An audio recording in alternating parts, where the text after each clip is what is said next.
আগামীর বাংলাদেশ হবে ইসলামের বাংলাদেশ, আগামীর সংসদ হবে কোরআনের সংসদ।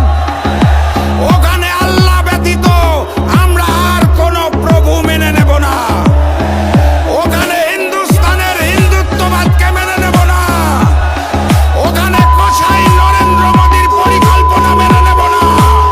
বিএনপি নতুন করে স্বৈরাচার হতে চায়, তারা সংস্কার মানে না। যারা নতুন বাংলাদেশের সংস্কার মানে না, তাদেরকে আমরা লাল কার্ড দেখাবো ইনশাআল্লাহ। যেই স্লোগানে হিন্দুস্তানের বুক কাঁপে, পুরাতন জালিম আওয়ামী লীগের বুক কাঁপে, নতুন জালিম বিএনপির বুক কাঁপে।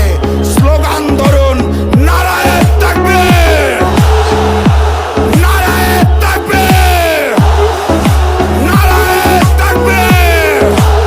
ওই নতুন করে জেগে ওঠা সন্ত্রাসী সংগঠন বিএনপি খুনে ডাবল সেঞ্চুরি পার করে ফেলেছে। এই আইন শৃঙ্খলা বাহিনী দিয়ে লেভেল প্লেইং ফিল্ড হবে, জাতীয় নির্বাচন সুষ্ঠু হবে, সেটা বাংলাদেশের কোনো পাগলও বিশ্বাস করে না।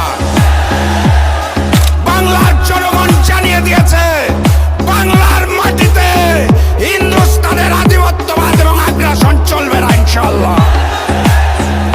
বাংলাদেশের জনগণ আর নতুন করে স্বৈরাচার চাঁদাবাজকে মেনে নেবে না ইনশাআল্লাহ। গণভোটে হ্যাঁ বলো, 8 দলের প্রতীকে